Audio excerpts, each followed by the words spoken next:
Aujourd'hui, c'est un jour spécial. Aujourd'hui, c'est Épiphanie, hein, dans la tradition chrétienne, occidentale en tout cas. J'ai déjà eu à enseigner dessus. Vous pourrez retrouver le message où je parle un peu plus de manière technique de l'Épiphanie. C'est pratiquement 12 jours après Noël. Et chez les Grecs, et même je pense chez les Romains, on parlait des dieux épiphanes, dans les dieux qui se manifestent, dans la lumière se révèlent, se manifestent, ok. Mais c'est aussi lié au fait que depuis le solstice, la nuit de Noël en tout cas, le soleil a recommencé sa remontée. Et à partir de maintenant, on va commencer à voir véritablement le jour commencer à évoluer, à prendre plus de place, ok. Donc tout ça est lié à la lumière, et on a parlé de la lumière pendant Hanouka, en long et en large. Aujourd'hui, puisque qui dit Épiphanie, dans le monde occidental, forcément on va parler des rois mages. Ok? Je ne parle pas ici des rois mages des trois inconnus, hein, mais je parle des rois mages de la tradition occidentale. Il est vrai qu'on pourrait largement discuter sur le fait que du nombre de ces mages, hein, puisqu'on dit que quand ils sont arrivés à Jérusalem dans le livre de Matthieu, et que Matthieu qui en parle, ils ont ému toute la ville. Je ne pense pas que 3 personnes seulement vont émouvoir la ville, c'est que c'était tout un cortège. Mais toujours les mêmes traditions vont te dire que finalement on s'est borné à 3 parce que c'était lié aux 3 dons. Voilà, aux 3 groupes de dons qui ont été faits. Tout ça c'est la tradition. Ok? On va te dire qu'on relie ça à Ésaïe 60 et puis Psaume 72, où on parle des dons qu'apportent les rois au Mashiach, au roi Mashiach. Tout ça, c'est la tradition. Et c'est intéressant d'aller fouiner un peu à l'intérieur. Donc ce message aura 2 parties. Hein. C'est intéressant d'aller fouiner à l'intérieur de cette tradition pour voir un peu qu'est-ce que ça cache, quelles sont les pépites pour le coup, que renferme cette tradition concernant les rois mages. Déjà, nous savons que, d'après la tradition, ils sont 3, et voici leur nom. Balthazar, on parle du Balthazar de la tradition, pas du Balthazar de la Guinée équatoriale, hein, on est bien d'accord. Balthazar, Melchior et Gaspard. Ok? Balthazar, Melchior et Gaspard. En sachant que parmi les 3, celui qui est réputé être black, c'est-à-dire un noir, c'est Balthazar. Suivez mon regard. Bien. Donc, et c'est vrai que dans la tradition, on te dirait qu'il y aurait un 4e roi mage qui, lui, n'est jamais arrivé, n'avait pas pu voir Jésus, bref, et puis se sont retrouvés, je pense, 33 ans après, lors de la crucifixion, etc. Bon. Il n'est pas le sujet de ce soir.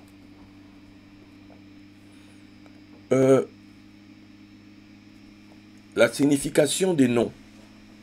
Balthazar, bibliquement, ça se rapproche d'un roi, là, dans le livre de Daniel, Belchassar.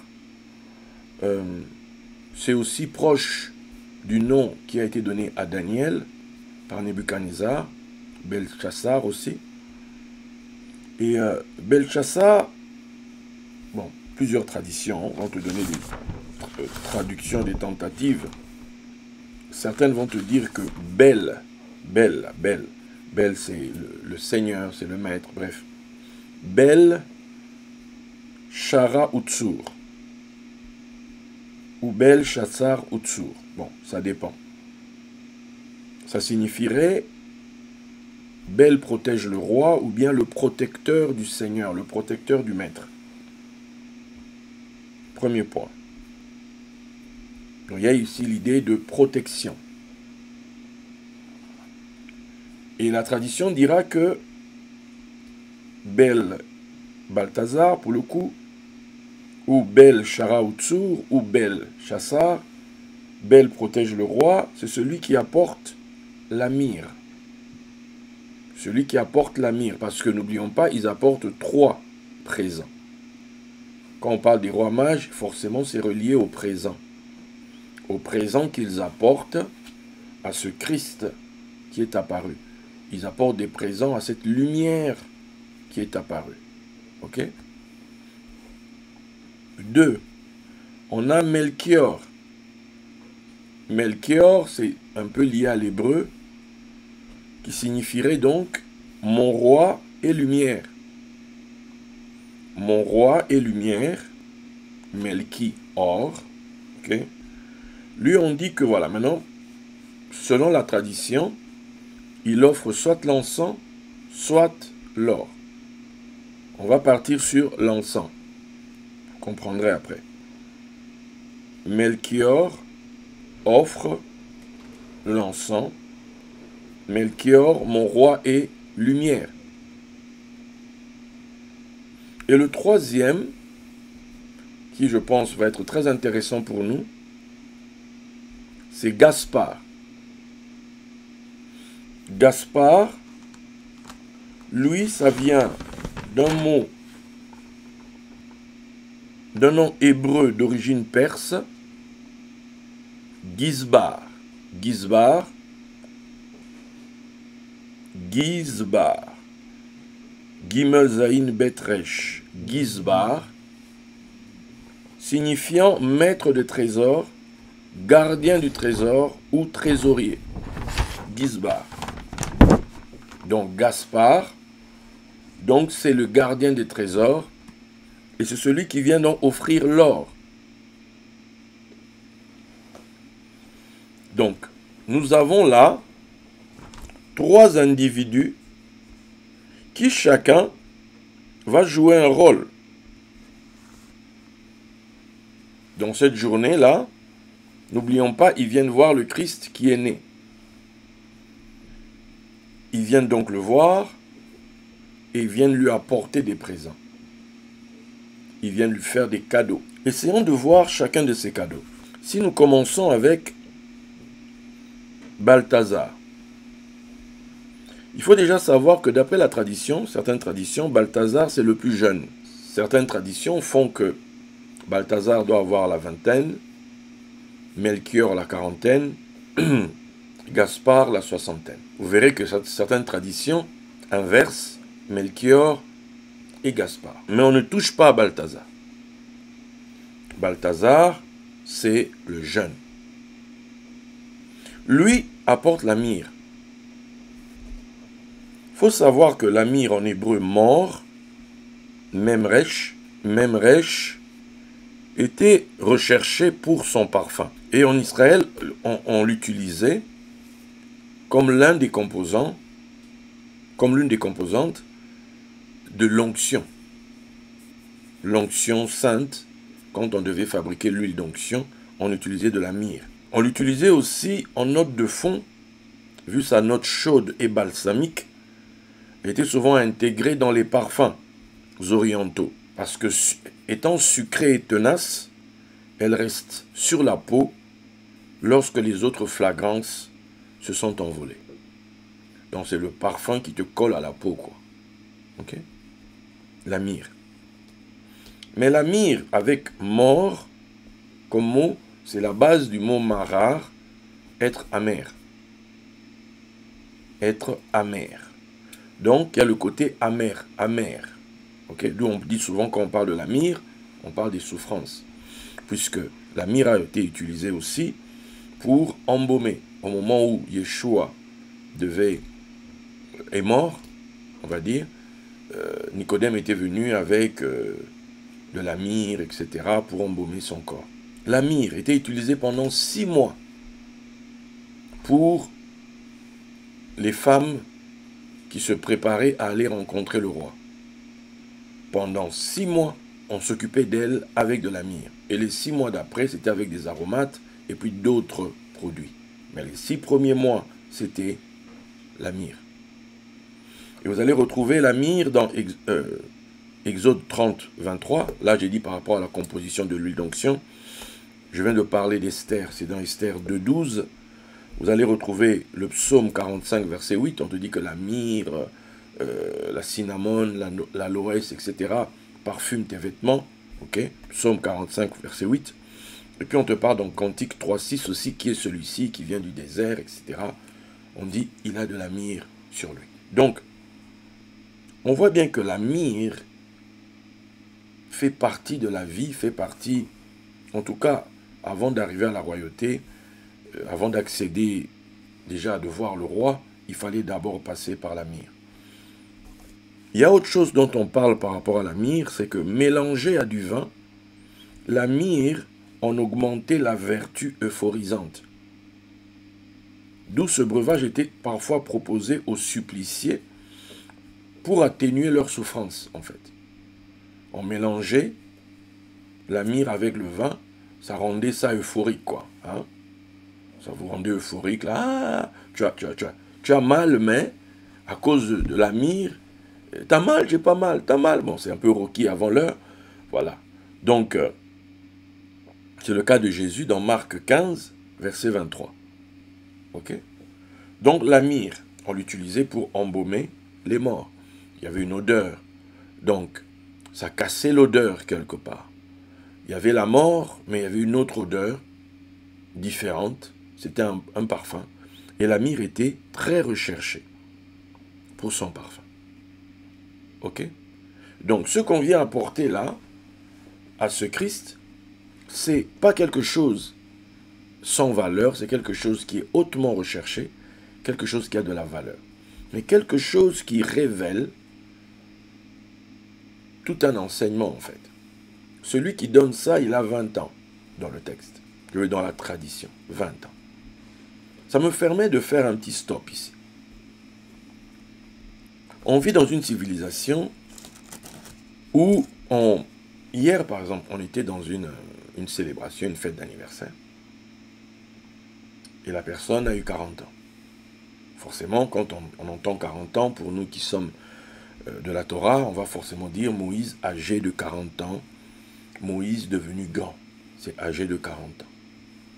Mais 20 piges, et je regardais tous les gamins qui étaient là dans la fête, les gamins, les jeunes garçons, comment ils jouaient dans la salle. J'ai eu pitié de la jante masculine à un certain âge. Parce que le jeune homme, quand c'est encore un art, quand c'est encore un adolescent, il vaut que dalle. En fait, il vaut rien du tout. Excusez-moi de dire ça, mais c'est choquant. Hein? Donnez-moi une seconde. C'est vraiment choquant. C'est vraiment choquant de voir ça, en fait. Le jeune homme,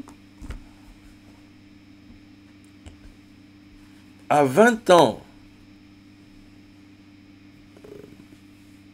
il sort à peine de l'adolescence. Il sort à peine de l'adolescence, il sort à peine des problèmes. Oui, j'avais des boutons sur le visage. Il sort à peine des trucs, il ne sait pas gérer sa barbe. En fait, il découvre la... C'est encore un gamin, quoi. Au même âge, la jeune fille est déjà mature. En fait, sur le marché, les deux ne valent pas la même chose. Sur le marché, tu les présentes, la jeune fille de 20 ans est prisée. En plus, si elle est belle, purée. En plus, si elle est belle, quoi.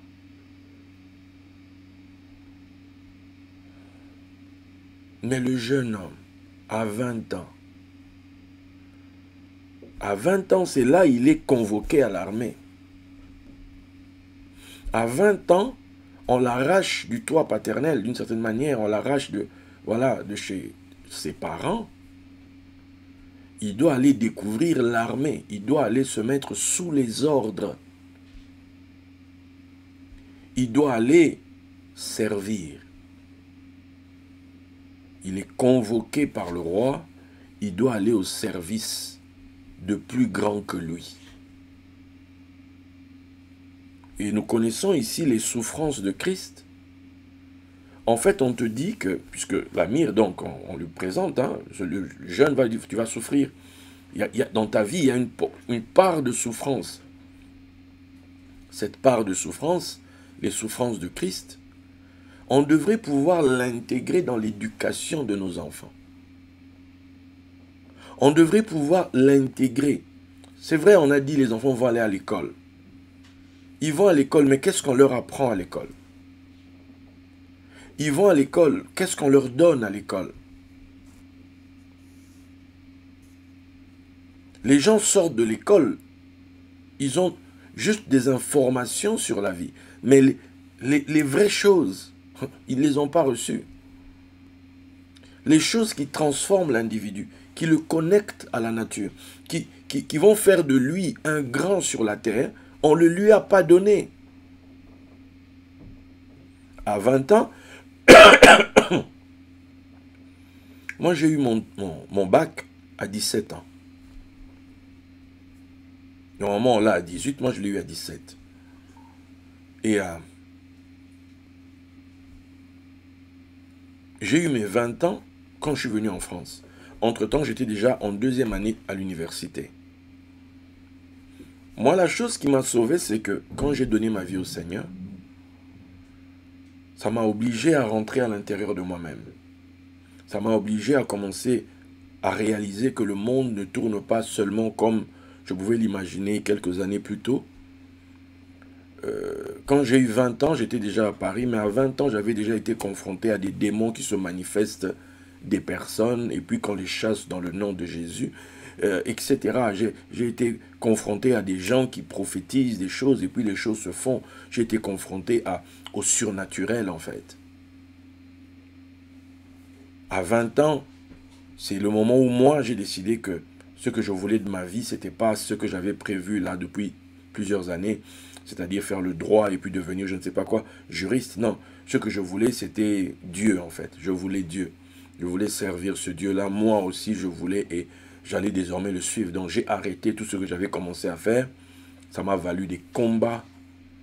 Mais c'est ce chemin-là qui a transformé le jeune homme que j'étais. Il y a des fois, je me regarde, quand je regarde des vidéos ou bien quand je regarde des photos de moi à l'époque, j'ai pitié de ce jeune homme-là. Je dis, oh, tu ne sais pas ce qui t'attend, mon ami. Tu ne sais pas ce qui t'attend. Tu ne sais pas, en fait. Je regarde ce gars-là et je réalise que sa tête est vide. Je regarde ce gars-là, je vois qu'il est plein d'allant, hein. Il veut faire des choses dans la vie, il aime la vie. Voilà, je vois ce jeune homme-là. Mais en même temps, je le connais, je sais qu'il avait des questionnements. Il y avait des fois, il essayait de rentrer en lui-même, il ne savait pas. Il essayait de... Il avait peur, en fait. Je regarde ce jeune homme-là et je dis, oulala, là. Ah là. C'est là, en fait, où tu vois, Belle protège le roi, le protecteur. C'est un âge où tu as besoin de la grâce de Dieu. Tu as besoin que la grâce de Dieu t'entoure comme d'un bouclier. C'est-à-dire, les parents, souvent, quand on regarde nos enfants, en fait, à cet âge-là, ils peuvent... S'ils n'ont pas fait certaines expériences, ils ne peuvent juste pas comprendre ce que vous, de vos 40, de vos 50, de vos 60, vous leur dites, ils ne peuvent pas comprendre en fait. Juste parce qu'ils n'ont pas vécu ces expériences-là. Jésus dit, j'ai beaucoup à vous dire, mais vous ne pouvez pas encore le transporter maintenant. Même si je vous le dis, ça ne trouvera pas une assise, ça ne va pas aller s'asseoir en toi, tu ne vas pas le comprendre. Donc il m'en essaie d'imaginer la vie de quelqu'un à qui on ne peut même pas transmettre des informations vitales pour lui-même. Pourquoi? Parce que juste, il n'est pas encore prêt à entendre. Il n'est pas encore prêt. Son ouïe ne s'est pas encore ouvert pour comprendre, pour interpréter les paroles que tu lui dis. Pourquoi? Parce qu'à cet âge-là, on est plus interpellé par ceux qui brillent. À cet âge-là, on est baba devant la réussite des autres. À cet âge-là, c'est-à-dire, on pense que c'est facile en fait. On pense que c'est facile. Mais maintenant, et puis, il y a un problème à cet âge-là, il y a aussi beaucoup d'esprits rebelles. Esprit rebelle, tu sais, comme comment on appelle ça? Une mèche rebelle, voilà. Et si quelqu'un ne te rabat pas, tu es toujours là, tu pars en vrille toi-même. À cet âge-là, c'est comme ça. On pense que le monde t'attendait toi, c'est toi qui vas tout changer en fait, c'est toi qui vas tout... voilà. En fait, non, tu es ici pour apprendre. Tu es ici pour apprendre d'abord. Et c'est ça la première étape. C'est ça la première étape de souffrance.